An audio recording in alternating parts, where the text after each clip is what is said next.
Welcome, everyone. Thank you so much for joining us today. My name is Jennifer Rubin. I'm the Vice President of Partnerships and Special Projects for the American Society of the University of Haifa.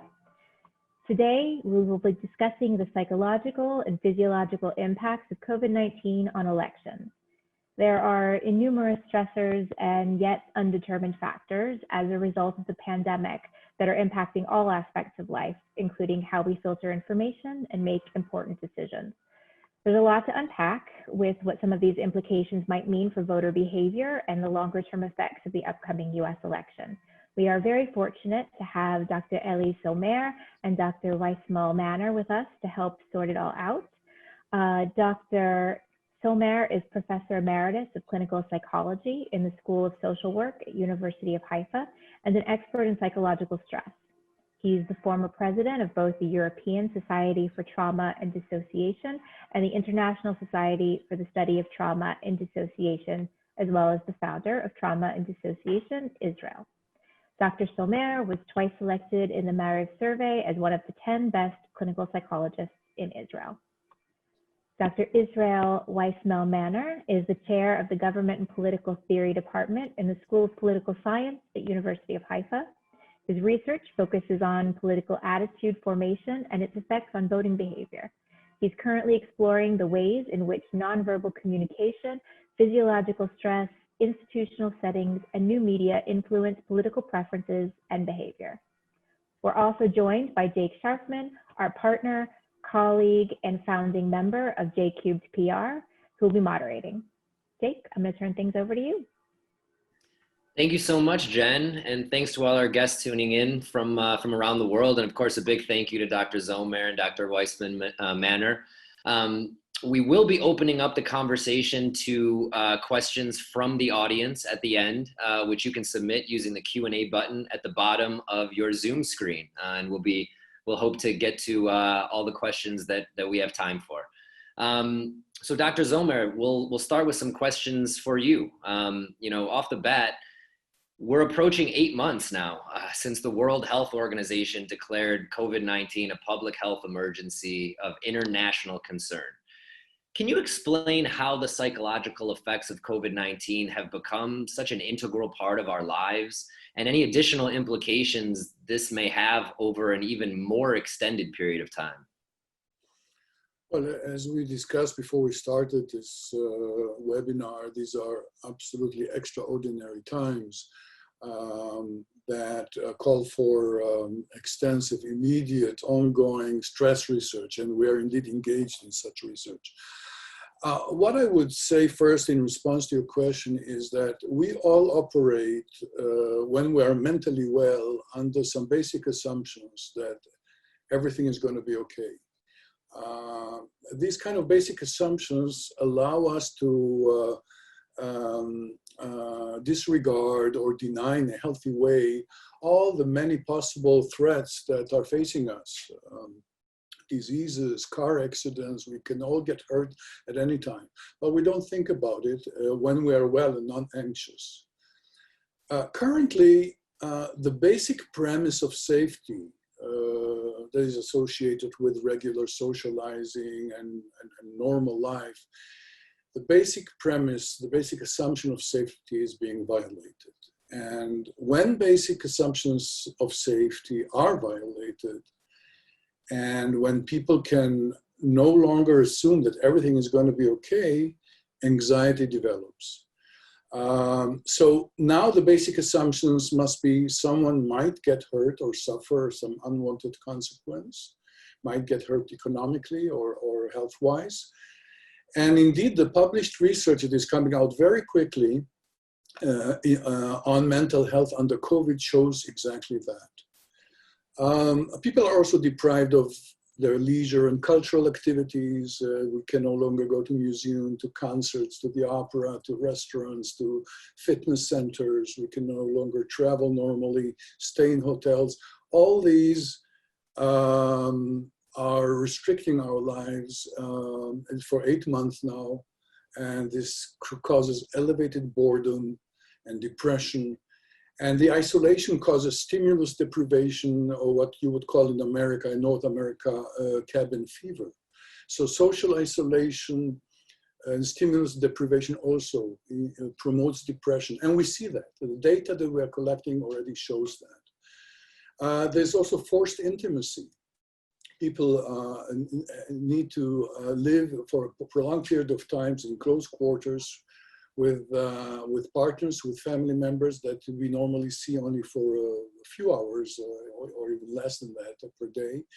This forced intimacy can put potential strain on relationships, and we do see an increase in domestic violence and divorce. And there are many other impacts. I will not cover them all, but the university studies are not normal, and I don't know how it will impact the quality of future education. And of course, the economic hardships. People are losing their jobs, people are going bankrupt. This has devastating impact on mental health. Mm-hmm. Governments around the world, they're starting to increase restrictions again as COVID cases continue to rise. Israel being, the prime example of that, what appears to be going into a full country lockdown starting tomorrow, Friday. What are the psychological obstacles and considerations for people as we go from lockdown to reintegration and now back to what seems like retransitioning into again a more restricted way of life as we know it? Well, the tightening of restrictions and the second full lockdown that we are entering here in Israel is, of course, an obvious infringement on our personal freedom, and that will create predictable stress. The main problem, to my mind, with the changing regulations and decrees is that it creates confusion. It creates further attrition of public morale, and it creates erosion of public trust in the leadership.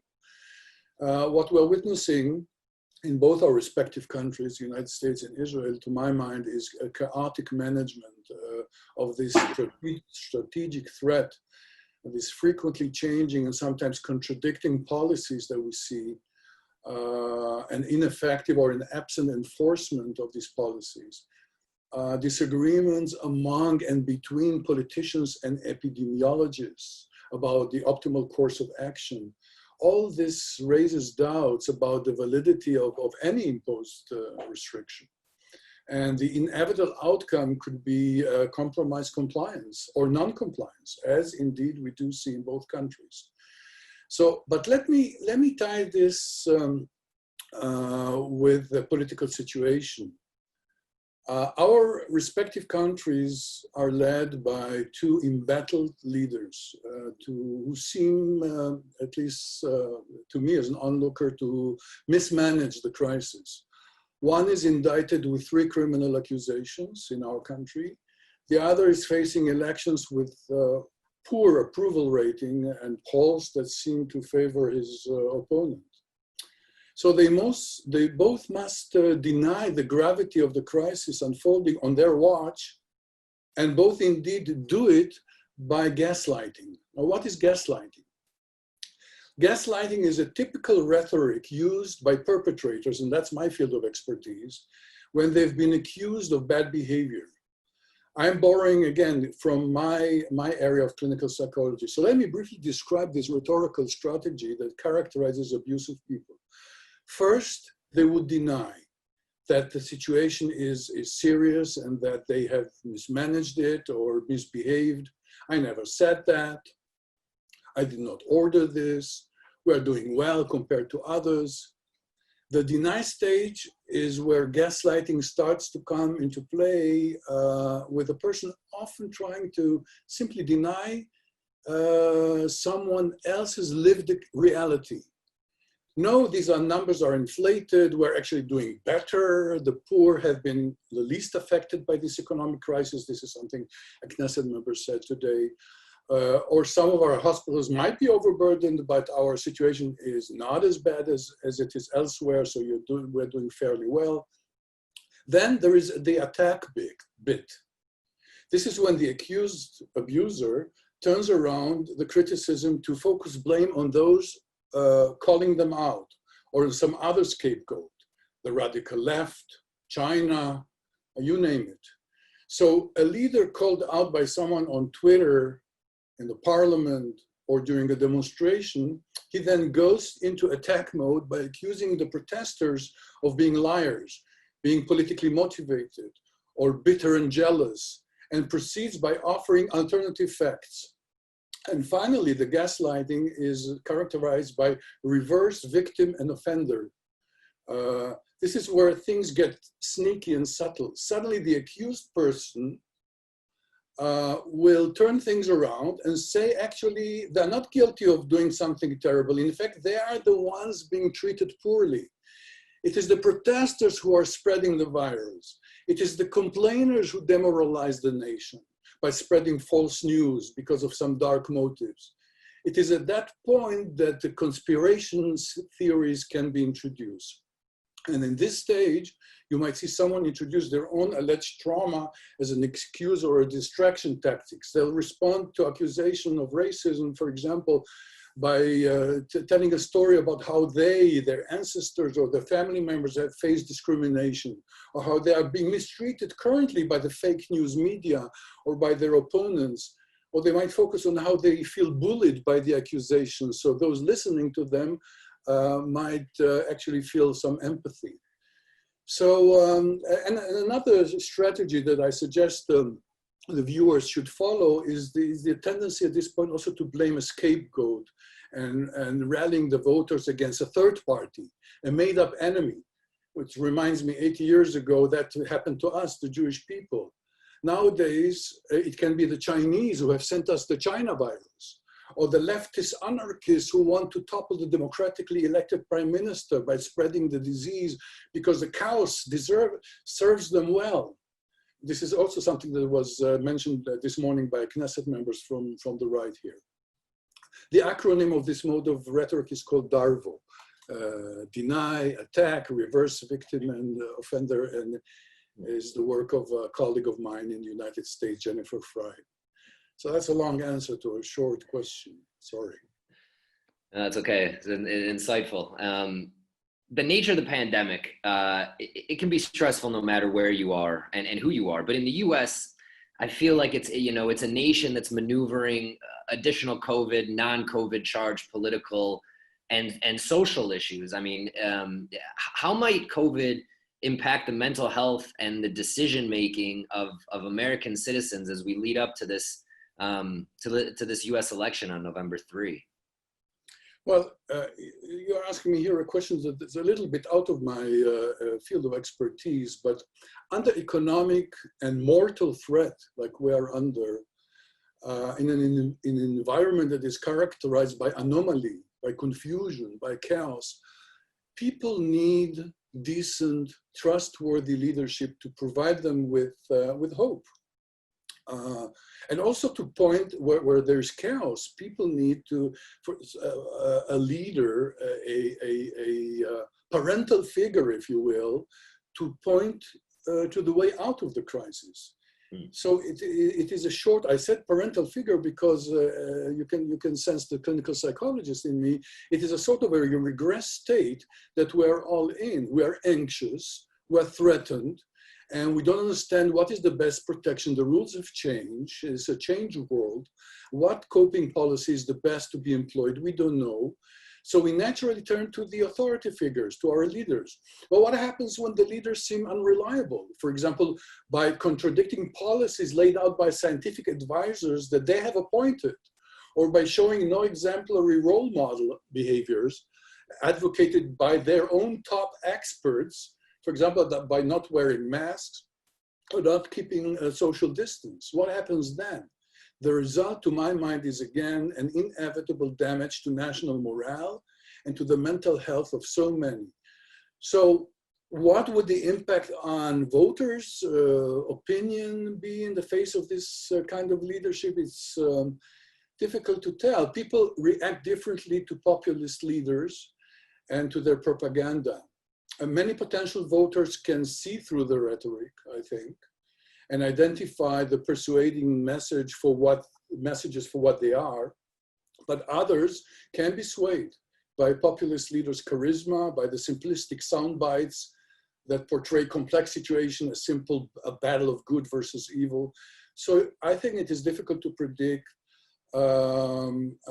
People will, as the United States president says, we'll see. We'll wait and see. Yeah. To my mind, the base will tend to stay loyal, but we see a trend like Republicans for Joe Biden's or the new Likudniks. We see some shifting going on. But your guess is as good as mine. Yeah. I want to expand just on one thing that you mentioned, was hope. And I think that over these 8 months of the pandemic, early on at this pandemic, people had, while everyone was scared, of course, there was a sense of hope that, perhaps by summertime with the warm weather, it'll be over, or the virus may run its course in a month or 2 or 3 or what have you. 8 months in, it's hard to find in Israel. I mean, I think in the US, when related to COVID, it's hard to find that hope. How important is that for the general psyche of people, where it seems like at this point, we don't know when we're going to get back to normal? Yes, we don't. And when there's anomaly and we can't predict the future and we cannot rely on leadership, the risk is for anarchy. And we see these kind of trends of protesters willing to violate the decrees imposed by the government and take the law into their own hands. We've seen that in the United States. I'm afraid this could happen here as well. And both leaders in our respective countries try to provide some form of hope. Here in Israel, it is by signing these peace accords with the Gulf states. It has nothing to do with the situation, but it can provide some kind of a silver lining. In the United States, Trump has promised a vaccine, I think by November. However, the scientists maintain that an evidence-based, FDA-approved, mass-produced, commercially available vaccine will not happen before late in 2021. So I think Trump wants to be a cheerleader for the country. He's been quoted for saying that. But personally, I'm biased towards the scientists. So just moving on, basically from what you did say about a vaccine and President Trump maybe referring or inferring that it could be available even by the election, how much could the existence or the promise of a vaccine by November 1st influence this mental outlook? And could it significantly affect public opinion? I doubt it. I would hope that voters will look at the performance of their leaders and judge them based on their actions, not based on their words. So to the extent that the voters in the United States believe that the president has anything to do with the scientific research and production of such a vaccine, they might be inclined to vote for him. So I would give much more credit to the American voter than just believing empty promises. The economy, it's always been a major deciding factor in U.S. elections. I think it was James Carville, President Clinton's, chief strategist, who coined the phrase, it's the economy, stupid, which is really, it seems to be the deciding factor in many U.S. elections. The poor economy of the United States, stock market aside, the stock market has performed relatively well since March, since the March crash.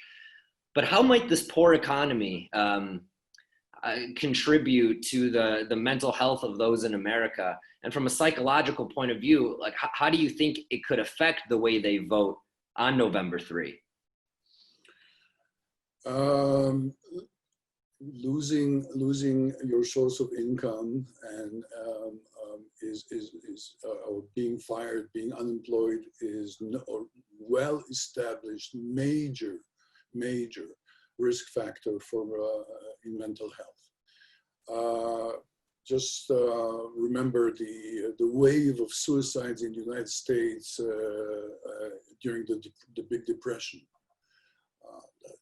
But I understand that political science research shows that in the United States, when local economy is doing poorly, voters have punished the president's party in presidential, in Senate, House, gubernatorial, and state legislative elections. So when a person suffers economic adversity, his or her scarce resources are spent on self-preservation of their own resources and on survival, and not so much on remote concerns like politics. So the question is also how the current economic crisis will affect the motivation to vote by those most affected. Right. People do vote according to what will help the overall economic situation, but it's called economic voting, I believe. What comes to my mind, though, is an interesting irony. The leaders of the United States and Israel are liberals as far as their economic policies are concerned. And recently, they've been forced to practice socialist policies by supporting the unemployed and the failing businesses with massive government funds. So again, this is something that needs to be done. It proves perhaps is something in favor of socialist ideas, but it may serve them well because they come as benefactors. So these are really unusual, extraordinary times we live in, and making predictions is very difficult. Sure. We're all perplexed. You talk about the stimulus package that America did. You know, the Israeli government's been criticized quite forcefully for their lack of stimulus that they've provided to the economy over the past 8 months, small business owners being a part of that. How does that affect the psyche of the public, knowing that perhaps there's not a security net, or perhaps there's not a government that provides them the cushion to get through these very challenging times? Does it make an individual feel more alone or something along those lines? Well, let me correct you. If I may, I think that the government was quite generous in the first round of support packages. However, we are now facing a much bigger crisis with a longer and more pervasive shutdown, and there will not be. There are no endless resources to pay as support packages. So people will be paid less and less. And I can sense and predict a rising sense of bitterness and dissatisfaction and concern about the quality of leadership during these trying times. Fantastic. Dr. Zomer, thank you so much for these wonderful and compelling insights. We really appreciate it, and I'm sure all of our viewers do as well. We're now going to switch over to Dr. ISRAEL WAISMEL-MANOR. He's a senior lecturer in the University of Haifa School of Political Science. I will just remind our viewers in the audience that we will open this up for questions from the audience after this discussion, so please feel free to submit those at the Q&A button at the bottom of your Zoom screen if you want to ask Dr. Zomer or Dr. WAISMEL-MANOR any questions at all. And if you think of a question an hour or two or three from now or tomorrow, please feel free to email info@asuh.org, and we'll make sure to pass them along to the respective professors. So Dr. WAISMEL-MANOR, let's start by picking up a little bit where we ended with Dr. Zomer, if you don't mind. Do you feel like the existence or the promise of a vaccine by November 1st or any time before the US election could affect public opinion, voter turnout, and even voting behavior? Well, thanks. It's really an interesting question, but the issue here is that it's very unlikely that, as Dr. Zomer said, that a vaccine like that would appear before election day. So perhaps I'll try and share some screens with you. I think it's going to be beneficial to just go over a few items here. So the interesting thing about having this vaccine is that people seem to understand that getting it rushed in before election day is probably not the best strategy. In fact, if you look at the data here on the left side, you'll see that while in May, about 3 in 4 Americans were willing to take the vaccine as it comes from the shelf immediately, now we're down to 1 in 2. And among Republicans, it's even less. So even the public in America seems to understand that rushing into such a production may force them to side effects or other dangers that they don't want to expose themselves to, as you can see on the right side. And those concerns are there and they are valid. And I would suspect that just having the news that perhaps the vaccine was approved by election day would be somewhat of a nice adding to President Trump's re-election campaign, but I don't think it's going to sway too many voters. Can you outline for us your thoughts on how the pandemic will impact U.S. voting behavior in general? And to build on Dr. Zomer's response, how do you feel the stress of this lockdown, the reintegration and the reopening of the United States, in addition to the building concern of infection rate, how will that influence voter turnout and decision-making in this important election? All right. Well, stress is not something that happens during pandemics. Stress is something that's inherent in politics. In fact, in my own studies of elections, we study stress during elections, and we find that people are stressed when they are voting, stressed of the public element of it, stressed about the fate of the nation, as you will, and those things do affect people. We actually, when people go and vote, we measure their cortisol. Cortisol is a hormone that is activated in situations like fight or flight. So for instance, if you are walking down the street and you see a lion, or God forbid, your mother-in-law, so your cortisol should be elevated and going up, and that gives you energy and an ability to run away or to defend yourself. So we see that elevation during elections themselves.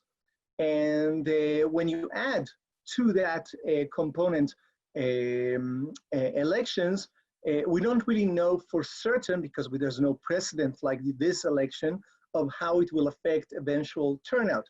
So let's look at 2016. 2016, we had a relatively high turnout of 55.5%, and people would like to participate definitely in this election. It seems like a critical election, but we don't know yet exactly people, because of this stress. We know that stress causes people not to vote in general. So the stress about going in line with somebody who may have a coronavirus or may infect me, or somebody during the process of voting may infect me, may cause people to reconsider. One thing that's going to be definitely historical about this election is going to be the numbers of people who vote absentee or early or vote by mail. So if in the year 2004, the number of, or the percentage of people who voted by alternative methods was about 20%, it is expected that this coming election, we're not just going to pass the 2016 record of about 40% of the American public. It is estimated that about 60% of the American public is going to vote alternative, meaning that they're going to vote either by mail, they're going to either submit their ballots early, and that's going to be the way they are voting. So that's something that's going to be definitely groundbreaking. Mm-hmm. To what extent do you think President Trump will be judged by his response to COVID-19? Do you think this might cause him to take a hit voting-wise? Well, definitely, it doesn't help him. That's for sure. So the crisis doesn't help him. Usually in crises, when it's really close to the beginning of a crisis, you have this rally around the flag phenomena. But we are deep into the event already, and definitely it's not helping him. Let's look at just approvals. So you can see here the approval of President Trump starting from the early days of the crisis forward. And as you can see in the graph, his approval is going down as we move along.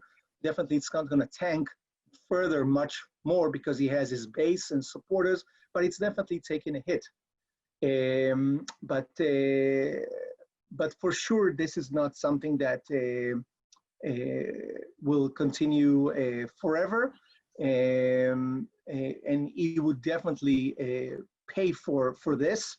But as I said, with the base, certain people are not that affected by this crisis because they support Donald Trump and they assume as supporters of Donald Trump that it's not his fault. As Dr. Zomer said, it's the China virus. It's something that happened out there during his term. It's kind of like, I heard one of his advisors said this weekend that it's like Pearl Harbor. So it happened on his shift, but it's not his fault. And it's good that he's on the position of leading America away from this crisis. Obviously, people who are independent, and obviously for Democrats, they are much more likely to think that the crisis is to some degree his fault, and they're gonna punish him to some degree on election day. Mm-hmm. That's interesting, and that leads into the next question. It was one theory that was presented in the American Voter, which is, I believe, one of the most popular studies on U.S. voting behavior historically. But it asserts that really political campaigns very rarely convert voters from one party to another. Very rarely. Do you agree with that assessment? Like, do political campaigns work to attract people from the other side across the aisle? And if so, does Biden's choice to be, a little less out there than President Trump over the last few months, does that, because of COVID-19, does that make sense to you? Is that a reasonable strategy for him to do? All right, that's a lot to unpack. I'll try to go in the order you kind of presented it. So first of all, it's true that research has shown that very few voters are swayed in elections. And most people, as you can see actually in this graph, are already partisan. And they are in this era, it's even hyper-partisan. We are polarized, as in America today is more polarized than it was even during the Civil War. And that goes to show something. So those bases, the base of the Democratic Party and the base of the Republican Party are going to vote for their candidates regardless. But we have about 40% of the American people who define themselves as independents.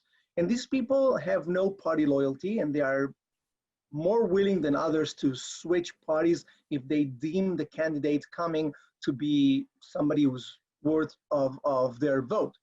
And in that sense, it is possible to actually sway somewhat of the voters during elections. And the story that needs to be told is to try and switch people. For instance, we're looking here at President Trump's job approval, the average. So currently his job approval, it used to be worse a couple of weeks ago. It's somewhat improving, but still under 50%. So if Trump wants to bring these numbers up, what he needs to do is to just hammer one issue, and that's the economy. When it comes to the economy, the American public think that Trump knows what he's doing better than Biden will, and Trump is a businessman who has done well with the Dow Jones, with unemployment. Unemployment before the crisis was down significantly. The trend began both in Dow Jones and both with the unemployment began with the presidency of Obama around 2009, 2010. But the trend is continuous, and people say, okay, we're in good hands. We mentioned before pocketbook voting, people who are voting based on how much they have in their savings, their 401ks, their salaries, their employment status. So if Trump wants to win, he needs to hammer this message to the public. Mm-hmm. On the other hand, Biden has to come with a different message, and the message for Biden should be COVID.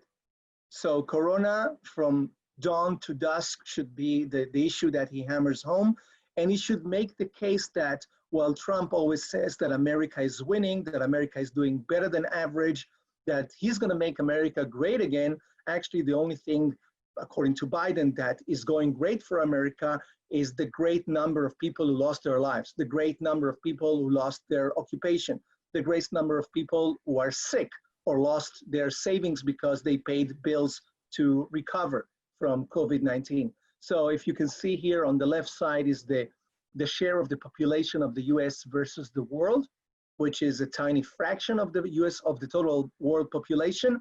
But when you look at the number of sick people, of dead people across the world, America is winning, unfortunately. And that should be the message for Biden across this campaign. Now, you mentioned the issue of campaigning. So we're about 6 weeks before the election. We have the debates coming on this week, and we have the last effort to get out the vote, which is a main issue. So there are two ways you can actually win the election at this stage. One is to round your base. So these are efforts, we call them Get Out the Vote, GOTV, which means that you go to the people they kind of hinted support for you or surely are going to vote for you. And you just have to secure that actually on election day, which actually today is not just one day, it spreads. Voting already started in many states and it spreads across October. There's going to be many states that start voting. You need to assure that those people actually get off that couch, leave their homes and cast their vote, or they fill their ballots by mail and they mailed it in. So that's one thing you should do. The other thing is actually to bring new people in and those that are undecided. And the way to actually bring those people in is to try and frame the election around, as I said, around the issue that benefits your voting scheme.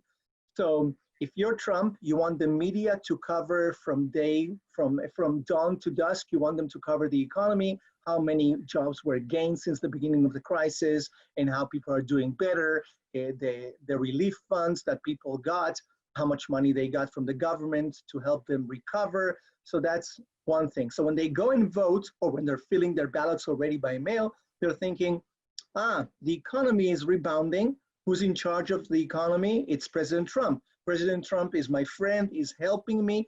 We're in good hands. I'm voting Republican. For Biden, it's going to be, again, hammering the story of deaths, of people sick, showing empathy. Is great with empathy because of his life story, being a widower, because of his losing his son to cancer a few years back. So if he's going to go with that story, many people are going to say, this year has been terrible, so much loss of life. And people, when they vote eventually, whenever that is, they're going to think Corona. If they vote and think Corona, that's the last thing they do before they vote, then Biden has a better chance of winning. Mm-hmm. America's in the midst of what seems like several crises at the moment, right? We have a public health crisis, we have an economic crisis, an identity crisis, and many would argue an equality crisis in the United States. Once the election is over, do you see either Joe Biden or President Trump being able to help bridge this divide? Or do you expect this trend to continue regardless if Joe Biden or President Trump is elected? The best predictor for future behavior is looking at past behavior. And I think if we look at these two individuals, they are two totally different individuals. And let's start with Trump. So Trump, in fact, is not that different from Obama. President Obama, when he took office, he rode on this almost kumbaya environment in which he said, there's no Black America, there's no white America, there's no blue America, there's no red America, there's the United States of America. But the moment he got into the White House, he worked on his policies. He had a majority of Democrats. He never reached to the other side of the aisle. He never tried to make a deal with the minority at the time, minority leader in the Senate, Mitch McConnell. In fact, he didn't even invite him to the White House for the first 100 days. So he showed them a cold shoulder, and he really tried to do his thing by himself. Trump is more or less the same. So Trump was elected as a businessman. He's not a person that is used to working in coalitions. He's a person who does his own thing, and he expects submission. He expects people in his hierarchy, in his business model, to submit to his will because he's the CEO. So the last 4 years were like that. He never tried to reach to the other side of the aisle. We saw it just this week with the passing of Ruth Bader Ginsburg, Judge Ruth Bader Ginsburg, and immediately he doesn't want to appoint somebody who's going to be kind of a middle of the ground judge like Chief Justice Roberts or Sandra Day O'Connor, the first female judge appointed by Ronald Reagan. He's not going for that. He's going for a right-winger judge because he wants to do his things his own way. Biden is completely an anomaly. You could say he's an anomaly because he's old. He's older, well, he's almost the age of Trump, but he's older much more than Obama. He comes from a generation of members of Congress, of senators who used to work in a bipartisanship manner. So people like the late John McCain, or for instance, Joe Lieberman. These are people that used to work together across the aisle, pass legislation regardless of party, thinking of what the best legislation could be and working around that legislation. So this is kind of like the era of the 70s, 80s of Congress. And being a product of that era, I think that Joe Biden could be much more than Obama for sure, and much more than Trump, could be that person who restores some kind of middle ground to America, which I think many Americans are striving, are eager to see that kind of a bipartisanship come back.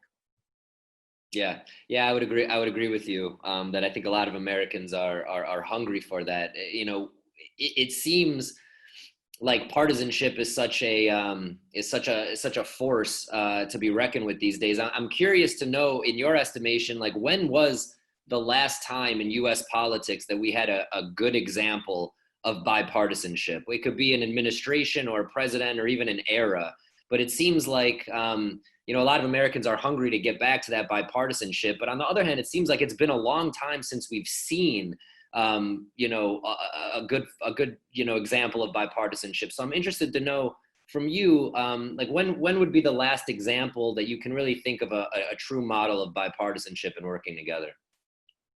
Well, in terms of era, I would say that it died around 1994 or 1996. Electorally, I think it died in 1994 with the election of the new Republican majority guided by Speaker Newt Gingrich. He had a tremendous effect on this. He was a brilliant politician, and he brought this new cadre of Republicans who were not willing to play along with the bipartisanship. They wanted to take and conquer back America from the liberals and shift America back to more conservative attitudes. So you could say that perhaps the last major legislation that was bipartisan to some degree was the reform of welfare passed by President Clinton with the much great assistance of Newt Gingrich and the Republicans.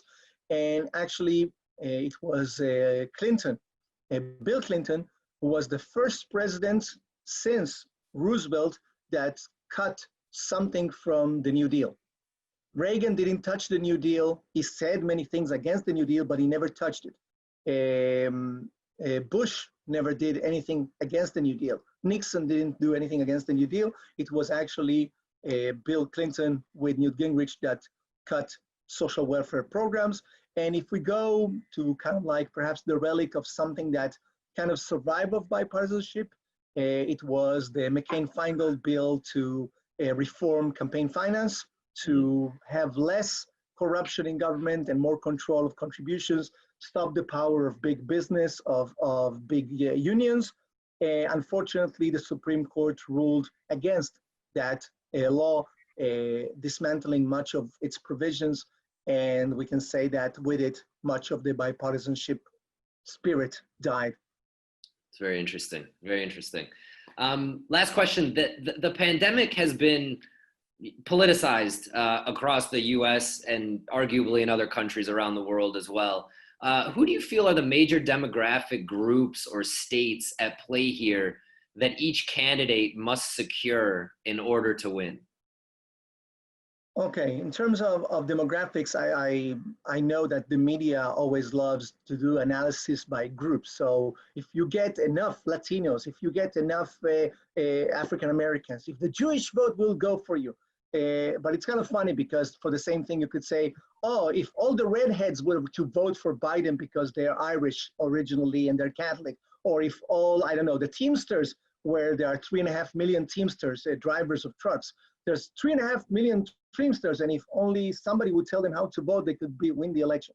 So it's a bit simplistic.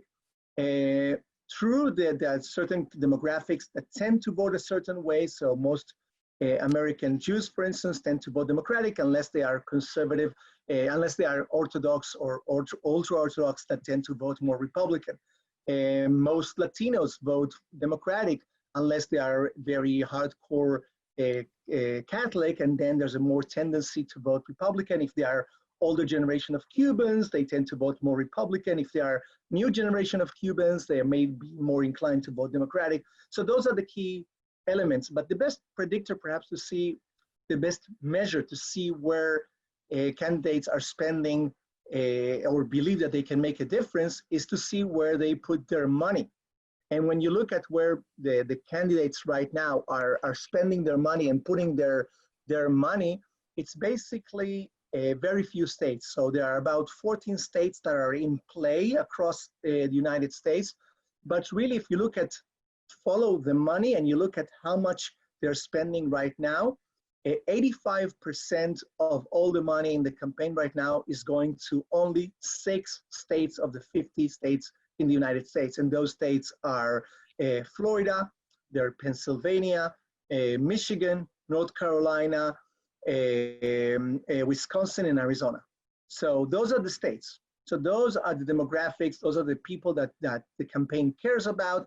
There's no, in America, unlike the Israeli system, where it's proportional, so every new voter gives you perhaps one more seat in the Knesset. In America, there's no reason to court voters in California if you're a Democrat, because you know that California is going to vote Democrat regardless. And also if you're a Republican, there's no reason to go to California because you're going to lose regardless. The same with Utah. No Democrat would spend time in Utah because it usually votes around 70% for Republicans. And also Republicans don't spend a dime in Utah because they know it's going to be in their pocket regardless. So those 6 states are in play right now. Those are the states in which people are spending their money. Currently, Biden is leading with fundraising. Trump is in a better position with his ground game, has more volunteers. He has offices that have been working for the last 2 years in those states, unlike Biden, who started this process only a few months ago. So we'll see if manpower versus dollars, who is more effective at the end. But those are the states you should look at until November. Yeah. It's fascinating, and I think we're in for quite an election and quite a whirlwind over these next, month and a half here. We're going to open it up for some questions from the audience, if that's okay. The first question that we got is actually for Dr. Somer. Dr. Somer, a question from an audience member. Isolation being a prominent factor during the pandemic, obviously. And I know every individual has got to be different in the way they handle isolation, handle stress, handle anxiety, of course. But how long generally can someone go without being around others before it drastically affects their psyche, their work, their relationship? Is there like a general time frame that is like widely known among experts that it kind of people reach a little bit of a breaking point? Well, here I am, because the screen of Skype is still being shared. Okay. Stop sharing. Here we go. Yeah, thank you. No, it's very difficult to quantify the exact amount of time when isolation is going to start hurting psychologically. What is important to understand is that people vary, and people are different in terms of the resources that they have. We all have different kind of resilience based on our childhood. We all have different trauma histories. We have different qualities of support systems around us. We all have different prior trauma or mental health issues. All these issues all these variables are relevant to the resilience of individuals. So generally speaking, I would say that the more intertwined one is with a community, the more healthy the emotional background is, the higher the likelihood it would be for that person to withstand isolation. But there's a limit to that as well, because you know, we already know that, for example, that people who are isolated in the intensive care units, who are isolated because of their disease, are really suffering deep depression, and this is reported by the nursing staff. So this is the extreme case of isolation. So I would recommend to us all to think of our neighbors, our family members who are alone, of the older ones, the widows, the single people, and give them a call, because although we're isolated, we can communicate the same way we do now. We are now interacting, although we are thousands of miles away, and through telephone, through Zoom or Skype, we can offer support to people who are isolated to prevent a psychological breakdown. Yeah, I think a very important point. Thank you. Dr. WAISMEL-MANOR, in 2016, virtually every major poll said that the race was Hillary Clinton's to lose. Those polls were, of course, way off. But what do you make of the current polls now, many of whom say Biden is enjoying a lead in this race right now? Well, I would just caution everybody, especially learning the lessons of 2016. But let me tell you just a little inside story here. In 2016, it's not that the liberal media got it wrong, that Nate Silver got it wrong, everybody got it wrong. Trump got it wrong. So posters in the Trump campaign got it wrong. I was even speaking during the night of the election, so early evening America time, with a pollster who works for Hillary Clinton. And he has more or less the same numbers as the Republicans, and he says, I'm slightly optimistic that it's going to be for us. And I went to sleep for a couple of hours, and I woke up and I told him, so how's it looking? And he says, I don't believe in miracles. So by that time, you already figure it out that his numbers were way off, but everybody's numbers were off. Like Trump was preparing for delivering a concession speech, which is really hard for Trump to do something like that emotionally. So this election, I think that people understood one of the major failures of the last polls was that they undersampled conservatives with no education. These are people that are harder to find. Pollsters usually give up on trying to find them because they work longer hours. Many of them don't carry their own cell phones to work. They are blue-collar people who have long days. It's hard to reach them. So this time they made a huge effort to actually locate these individuals, try to see how they're doing. And perhaps it's going to be beneficial to all of us that we're going to get a bit more accurate polls, but we really have to be caution. Again, polls they shouldn't be used so much as a predictive tool. They should be used more to understand why people vote a certain way, why an election went to this guy and not the other, and less as a cue ball or a crystal ball that predicts the future. Yeah. You mentioned that Trump delivering a concession speech is something that many would find very difficult for him to do, which leads to the next I said question. For Trump, it would be difficult to concede. Yes, exactly. Oh, okay. And which leads to the next audience, leads to the next question from the audience, actually.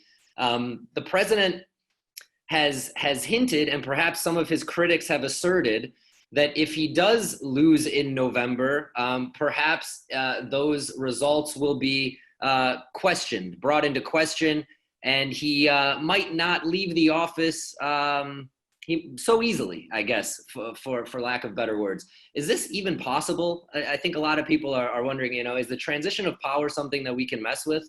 And what would happen if he insists that the election was not legitimate? Oh, that's wonderful. Well, it's terrible and wonderful in the same time. I just finished watching Hamilton like a couple of days ago, and when you think about it, America is the first time since the Greeks in which you had a peaceful transition of power from one individual to another, which in 1800 seemed like an amazing thing, that somebody loses, concedes, and says, well, good luck to you, I'm off, and even share the same residency since Adams and the White House. So in America, there used to be a tradition, at least tradition that began, I think in 1896, when William Jennings Bryan lost to McKinley. William Jennings Bryan sent him a telegraph, and he told him that the will of the people is law, and therefore he concedes and wishes them good luck. And since then, it's been a tradition that somebody, when he loses power, he concedes. Now it's a phone call, and they said, well, best of luck to you and good luck. Now, Trump hinted many times, including in an interview a couple of weeks with Chris Wallace at Fox News, that he may not accept the results of the election, that he will have to see. We'll have to see, as was said before, we'll have to see what's going to happen before I concede. The Constitution is a bit of a limbo, because the Constitution and the 12th Amendment is based on something that says, well, the presidency ends and the new president is to be sworn in on January 20th. But what will happen, for instance, if Trump comes to the same event, not just to cheer, but says, I came also to be sworn in because I don't recall that this election was unfair, it was rigged. And he's been playing that story at least for the last 2 years. He's been saying that that elections are rigged. He's continuing that story from 2016. 2016, he claimed that he only lost to Hillary the popular vote by 2.8 million because 3 million illegal immigrants voted in 2016 with no shred of proof to support it. Now he's saying that there's lots of voter fraud in mails. Actually, a study done by Professor Levitt from Loyola University, a law professor, found only 45 cases of voter fraud in the last 20 years. So think about it, it's 1.5 billion people voted in those 20 years, 45 cases. Some of them, by the way, are fraud by Republicans, not just by Democrats. So it's not really an issue, but you can make it an issue that you can use it later on to, if you lose at the least worst scenario, just to save face and say, well, I'm not a loser, I never lost anything, this was rigged, but good luck to you, I'm going back to Trump Tower, best of luck. That's but, right. Yes. Yeah, I just want to interject quickly. There's been a group of Yale psychiatrists who observed Trump for dozens of hours and concluded that he suffers from a malignant narcissistic personality disorder. If that is true, then it is impossible for him to lose. And I wonder what will happen if he does lose the election. It's going to be interesting. Yeah, I hope we don't get to a point in which we have two people there fighting it off, as already they hinted that they may go fist to fist, mano a mano. At Biden said, "I'll take you up in the behind the gym, and I'll show you some respect." So I hope we don't get to that. We saw Donald Trump in the past in the WWE, wrestling. I hope we don't get to see two elderly individuals trying to kind of like squish into the position next to the Supreme Court justice to be sworn in.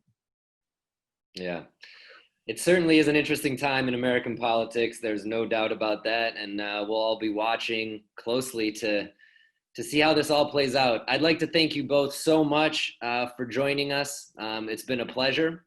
And I'm going to throw it back to Jen from ASUH for some closing remarks. Thank you both again very much. Thank you. Thanks so much, everybody. Dr. Zomer, Dr. Waismel-Manor. thank you for providing a very insightful and thoughtful approach to a highly charged topic. It'll certainly be very interesting to see what the next few weeks bring, and we may have to check back with you following the US elections to see exactly where we land. Jake, thanks so much for moderating. For everyone, thank you so much for tuning in. If you have questions or would like more information about today's discussion or anything related to University of Haifa, please contact us at info@asguh.org. If you'd like to support any of the university's initiatives with the School of Social Work, the School of Political Science, or any other university faculties or programs, please visit www.asuh.org/donate. Thanks so much for joining us today. Be healthy and well, and we will look forward to seeing everyone soon.